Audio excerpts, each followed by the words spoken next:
supply chainers, wherever you are in the world. This is Sarah Barnes-Humphrey with you today. Are you ready? Let's talk supply chain.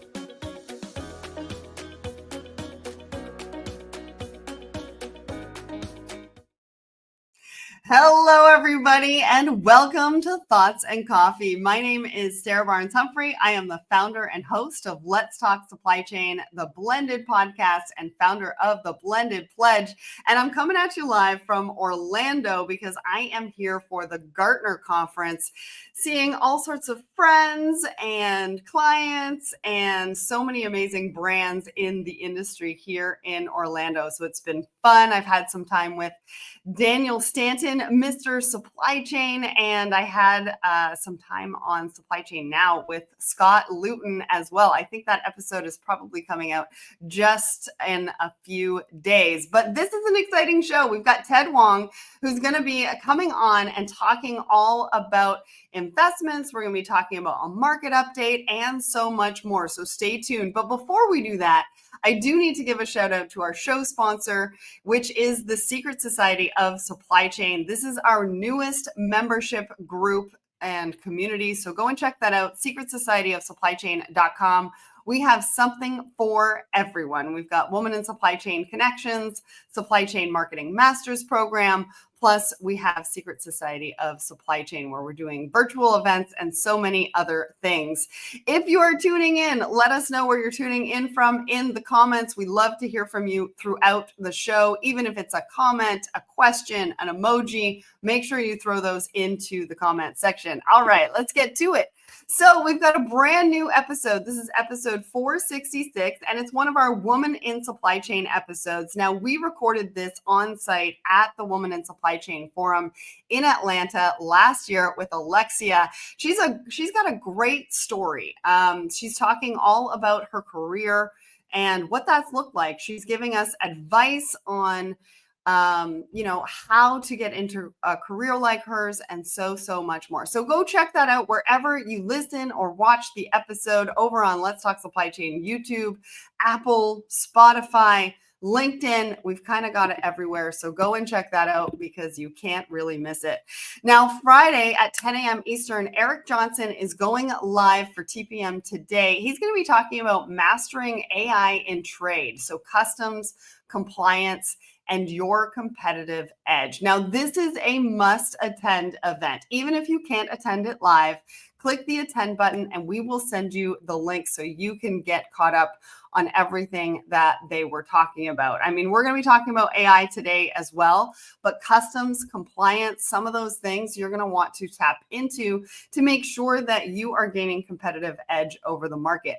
Now, I thought this was fun because I'm at a conference today and I talked to a lot of companies about their trade show booths and putting them together, and they take a lot of energy, effort, and time. And I thought this was a really cool video that I wanted to share with you because it looks like there's an easier alternative solution out there to be able to put some of your stuff together for the conference booth. So go and check that out. We put the link in the comments to talk about that and to share with you, so you can go check that out to make it a little bit easier for you on conference season. Last but not least, of course, it was Cinco de Mayo yesterday, and we've got a little bit of a fun fact. 100 million pounds of avocados are imported for Cinco de Mayo every single year. Now, I didn't know that. That's a big fact. So wanted to share that with you. All right, now it's time to bring up our guest for today.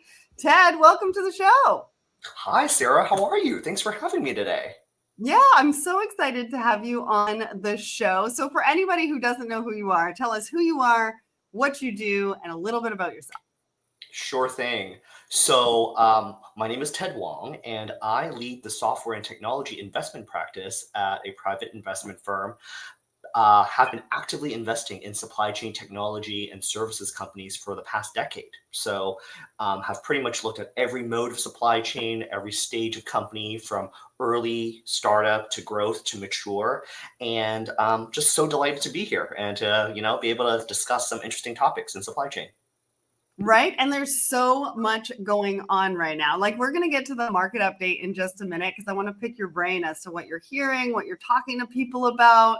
I was just on Bloomberg on Friday. I'm going to share a little bit about what I had shared with them as well, because there's so many things happening. There's so many things to think about. It's hard to stay on top of everything. But before we do that, let's get to our poll of the week. So we ask everybody a question over on our LinkedIn page every single Wednesday morning. So the question is, what's the key to boosting supply chain efficiency? Now, we had almost 200 votes on this one. 35%, 41% of you, and I need to look at this because I probably need glasses. 41% of you said streamlined processes, 35% said data-driven insights, 14% said better collaboration tools, and 11% of you said embrace automation, which I'm a little surprised at, that embrace automation is only 11%. Ted, what do you think about this? What were your thoughts? So the option that I chose for the weekly poll is actually data-driven insights. So that was my answer. And that came in as, I guess, the second most popular response, believe it or not.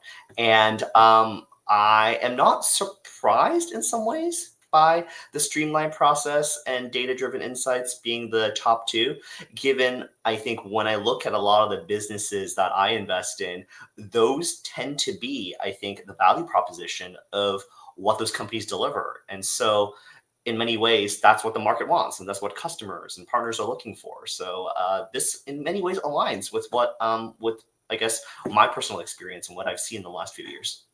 But I think I'm a little surprised on the 11% embrace automation. I mean, the amount of times we're talking about AI on different shows, in blogs, like, you kind of can't talk about supply chain without talking about AI or generative AI. This one kind of surprises me a little bit. I think automation is definitely important for a lot of the businesses, I think, in different aspects of the supply chain. So I do a lot of work with warehousing and with, intermodal, with ports and rail. So yes, automation is really important. I think, however, though, that tends to be a little bit more specific. Whereas I think no matter where you look along the whole supply chain value chain, there is demand for what I'll call efficiency and data insights. That is just very broadly applicable. So I think when you put it in the situation where you're ranking them, that makes sense. Okay. All right. That totally makes sense. Now, I'm totally backwards on this show because there was a few things that I forgot to mention before I brought you up on stage. So we've got a brand new monthly pop, which is my monthly LinkedIn newsletter. We're going to put the link in the comments so that you can go and check it out. And I think I was talking about what I wanted to be when I grew up, and that it's not too late to actually make that happen. And then last but not least, I do want to let everybody know where we're going to be for in-person events. So next week, I'm going to be at 𝐓𝐡𝐨𝐿𝐴 in Vegas. If you're going to be there, come and see MBK and us, because we're going to be doing a meet the host session. And then the week after, I'm at Home Delivery World. I'm on stage for the keynote on Wednesday morning. And then we're going to be recording some sessions on stage. And then Madison's going to be at TMSA Elevate in June. So hopefully we'll see you there. Sorry, Ted. I think it's because I'm not in my home studio. I'm like, God, You're doing the whole circuit. You're everywhere. It's all good. It's so funny. All right. So let's get to the market update, because we've got a lot to talk about. Again, there's a lot going on in the industry. Talk to me about what you are talking to customers about, maybe other people in the investment world, what you're talking to founders about. Like, what is keeping everybody up at night right now? Yeah, what I would say is the biggest issue right now is uncertainty.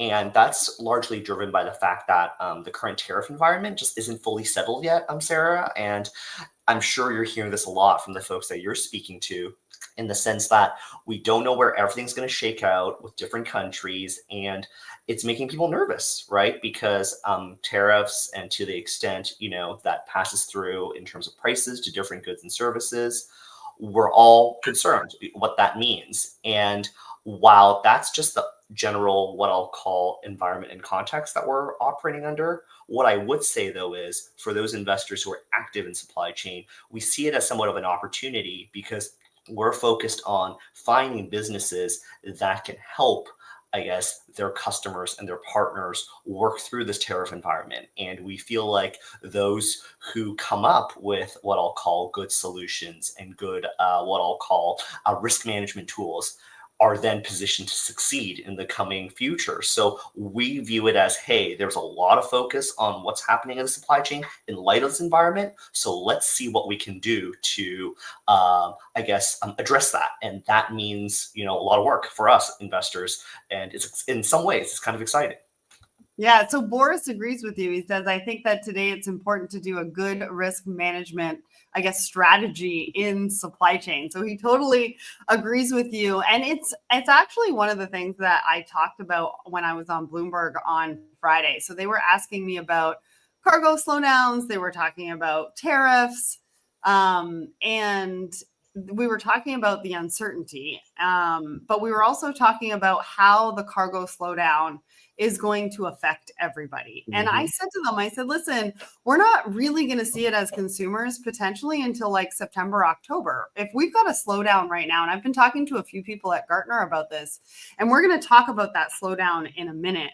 It's going to affect costs. It's going to affect holiday season and all sorts of stuff. And so, and it takes a long time to ramp that back up again, right? Like there's an 8-week sometime turnaround time for manufacturing just to get it on the boat. And then it's still got to move. So a lot of discussions around the uncertainty and around sort of where do we want to spend our risk dollars. But what I like what you said was around opportunity. So what is the opportunity for different revenue streams? What are the opportunities for us to increase that customer experience? And one example I have, so if you've heard of the retailer 𝐓𝐡𝐿, they are a retailer that focuses on women. And I recently saw a video about their return policy. And returns is a big deal, right? If people are looking to spend money on shipping for their products, they want to know that they have a good customer experience, but they also want to trust the retailer that they can potentially return the product if it doesn't fit or what have you. And their return policy is that if you don't like it or you want to return it, we will give you a refund, but we want you to give the product to somebody in need. Yeah. That's very interesting. Never heard that before. And I kind of love it. Right. And I think like this is how retailers and businesses need to think about their supply chains. It's not always about moving the goods. It's sometimes about creating that customer experience and what is important to them, or what is the important way or the impact that we can make back on society. I think that makes a lot of sense. And what I would say is returns is a perennial and ongoing issue, especially given the growth in e-commerce, right? I invested in a parcel management business a number of years back, and it was one thing that we were always trying to come up ways to help our enterprise clients do better. And I think especially in this environment where there's a chance, especially with economic uncertainty and pricing, changing dramatically, I can only imagine the returns issue is going to get compounded. Absolutely. All right, let's get to our first article. Now, I wanted to bring this up. So this is about the hottest AI jobs of 2025 and which ones are paying the most. Well, yes, but also what are the hottest AI jobs? Because I have people coming to me all the time. What is it and where do I need to upskill? Right. And so I thought this was a great way for us to bring our worlds together, Ted, and talk about some of the opportunities that come with AI. Now, this particular article does say that 41% of companies are going to cut their workforce before 2030 due to AI. But I've also read that with every technology, there's 3 jobs that are created from that new technology. And I think this is a good example of that. So it talks about 17 diverse AI roles, and it talks about which ones are being searched for the most. So if you're looking to upskill, you're looking to get into AI, this is the article for you. Now, just to give you an example, a machine learning engineer, there is 16,000 job openings currently today and 44,000 monthly searches for that particular job. And it's got a salary of $161,000. And as you can see, this list is very broad as to what it is that you may want to look into or get into. Ted, what do you think about this? Are you seeing this in your world? I think the answer is yes.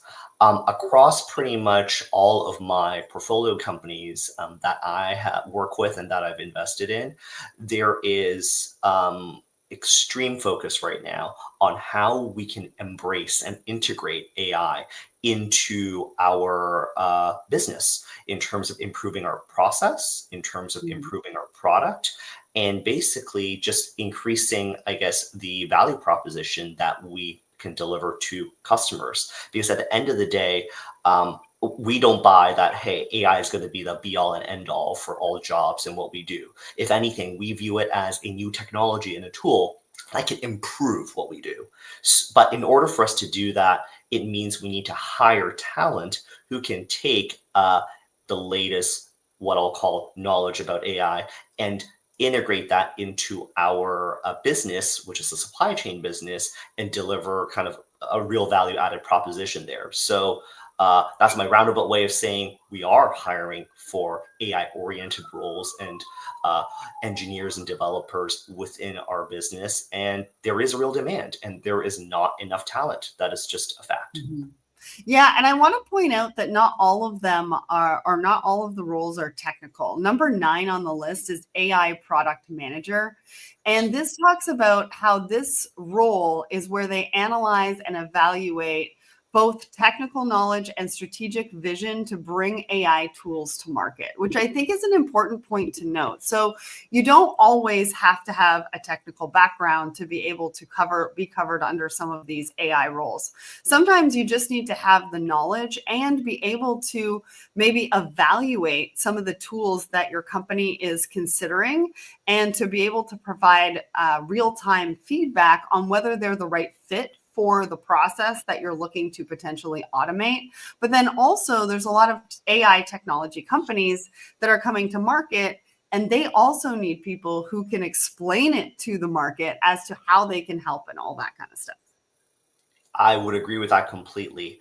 Right now in the market, there is a proliferation of tools that exist, and how you integrate those tools into your workflow and your product and your systems is not simple. And the tools are only increasing day after day. So having somebody who can help evaluate those tools, who can assess whether it's the right fit, and then in turn figure out whether it's also not only a right fit internally, but also externally in terms of what you're delivering, to your customers. There's a lot there because this is all new technology. It's all happening in real time, and we are in, I think, for a new environment. Yeah. Well, and I was having a conversation with somebody at the conference yesterday, and they said to me, they were like, there's so many different options on the market. How are these companies differentiating themselves, and how are they getting the message across? Because it seems like all of the messaging is similar. And so how do supply chain leaders, supply chain professionals navigate through all of that and figure out which one is the right tool or which one to actually put on a short list? Right, which I think is the biggest part of this conversation here. And so you've got to have somebody who understands internally what you need, and then also that knows the market and what's on the market and what's going to be the best fit, or at least the way to analyze what's on the market to bring a short list for you to then to be able to do a bit of a more deep dive into what that looks like. So there's a lot of different opportunities when it comes to careers in supply chain, especially around AI. And this particular article goes into all of that information. So highly recommend you go and check that out, especially if you're looking to upskill where you want to upskill, what you want to learn about, that is the article for you. So I want to get to our second article, and this is from FreightWaves, and it talks about the plunging LA port volumes. And this is something that I mentioned a little bit earlier on in the show, and I mentioned on Bloomberg as well. There's a lot of chatter about this. There's a lot of talk in the news about this.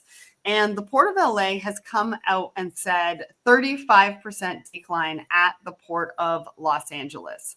And that's what they're estimating for this time of year compared to this time last year.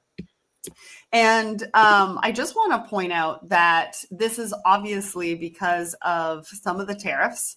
Some of the vessels are avoiding port calls. I talked about blank sailings with Audrey on Thoughts and Coffee last week. It's important to note, right? And this is an important time to try to figure out how to move your goods. But also, if these vessels are coming in half empty, the shipping lines aren't going to like that, and they're going to up their shipping costs as well. So this particular article talks about how trucking costs are going to go up because there's not as much volume, and how drivers are going to need to diversify. But there's also a lot of other things that are happening here, and that's going to be shipping costs and costs of goods. So what did you think about this, Ted? What do you have to say about this? I have a few thoughts and observations. I would say, first of all, not surprised, right? Tariff policy is a shock to the system. People don't know what it means yet. And given some of the countries of which we currently have tariffs, applied on, that is going to affect the flow of goods. And that is concerning because we don't know how that's yet to play out because obviously there's a lot of negotiations going on, how it impacts consumers ultimately, and when that hits, I think that's coming. So it is a general, what I'll call cause for concern. But from a more specific supply chain perspective, I am involved, in a warehousing business. I'm involved in businesses that do work around the intermodal ecosystem. So a lot of those are going to be hit right now by this. So it is concerning, and the Port of LA, as everyone knows, is the largest port in the country, and that's where a lot of, if not the majority of goods, from China, come through. So, what does that mean? I think the answer is we don't know, right? We just really don't know yet, and we just have to be nimble. We have to be observant, and we just need to really plan for the worst because we don't know if that's going to reverse anytime soon. And even if it were to reverse, there's going to be a period here. There's going to be a time delay and a lag here, which we're going to have to manage through. I'm not saying get panicked and go, stock up on toilet paper and other supplies, right? But I'm just saying we just need to be realistic that everything's interconnected. Everything takes time to move and everything takes time to resolve. So let's just be very cognizant of that as we kind of plan for the rest of 2025. Well, and like I said on Bloomberg, peak season is right around the corner. That is when everybody starts shipping holiday. Yep. And, if everybody's sort of pausing orders, that means that manufacturing isn't happening right now. And even if the tariffs were to go away overnight, it's not like we can ramp up that manufacturing. I mean, some of that's going to take 6 to 8 weeks for production. And then it's going to be moved by ocean freight, which means we could see a delay in that, which means consumers aren't really feeling necessarily the hit until September, October. Although I do have a really good example. I saw a video today on Jessica Yellen's Instagram. I follow her. She's News Not Noise. And it was a video of a consumer saying, I bought some product from the UK. Yep. And one of the products was made in China. And she ended up with an extra $200 on her FedEx bill because of the tariffs on one specific product. So just a word to the wise. If you are buying something from a company in a different country, it does not mean that that product was manufactured in that country. If it was manufactured in China, but shipping from the UK, it still has tariffs on it. It's going to have that 145% tariffs. And so you're going to get hit with those import duties And so you need to be a little bit careful, right, Ted? Yeah, I think that's exactly right. I think sometimes we overlook and take for granted how interconnected everything is and how the flow of goods and services happens globally. So we got to be really, really careful, and especially in this time period when the tariff environment is still evolving. It's if you're buying things, from those countries where we have tariffs in place, do not be shocked if there is a surprise on your bill from the carrier who's delivering the goods to your door. So true. So true. All right. Let's get to our last article. Now, you and I have both mentioned opportunities. And so I wanted to bring this one to life because I think when we think about opportunities, what are some of the other revenue streams that we can look at? Are there opportunities globally that we could potentially tap into? And this post actually goes into the agri sector in India. And there is a lot of opportunity for supply chain in this particular sector. And she breaks it down really, really, really nicely. She talks about how it's brimming with technology, and you might want to take a look at being one of the first, especially in technology, to be there. She's talking about how farm advisory platforms, farming as a service, input and supply chain disruption companies are moving into this particular sector. And all of this sector is growing 40 to 80% year over year, and 80% of it remains untouched. Like, Ted, when you read this, was this kind of like an investor's dream? Well, first of all, there is a huge, what I'll call, untapped opportunity in terms of technology, especially in what I'll call emerging markets, like India. And when I read about it, yes, the stats are amazing, and it's great to see and hear about all these things that people are doing in order to help leapfrog some of these markets, and take them forward. But also, it's also very affirming in the sense that a lot of the issues and problems that they're solving, there's cold chain mentioned here, and talking about export and waste to energy. These are all things that we're also grappling with even here, back home. So it's great, right? It just speaks to the fact that there is so much opportunity and there's so much applicability. And when we start zooming out from just our immediate geography, we see that opportunity is even larger. So this is all great stuff. Yeah, and I want to point out this post-harvest and cold chain opportunity. She's talking about how they need modular cold storage, solar-powered cold rooms, IoT tracking for any of those asset tracking companies in supply chain. There seems to be a big market here in India, which is very, very exciting. And like she said, 80% of the agri sector in India actually remains untouched. So we've put the link in the comments. Go and check it out. There's a lot of really great information on this particular post as well. So Ted, any last thoughts on what people should be thinking about and focusing on maybe for, the next couple of months? Because we're hoping that it's all going to blow over. For sure. What I would say is stay informed, right? Sarah, as always, read up and keep your ear close to the ground as all these things are happening, because things move really, really quickly. And I think if you're nimble and you keep up to date on what's happening, you're positioned to succeed. Awesome. I love that. Well, that's a good note to end on. Thank you so much for everybody who weighed in for the conversation today. I am actually going to be at Coupa Inspire for Thoughts and Coffee next week. So Chelsea is going to be in the hot seat hosting Thoughts and Coffee for me, and she's got a great show lined up. If you don't know Chelsea, you definitely want to tune in because she's going to have a fun show for you next Tuesday at 10 a.m. Eastern. Ted, thank you so much for joining me today. This is a great show. Yeah, thank you, Sarah. Have fun at Gartner, and we'll talk soon.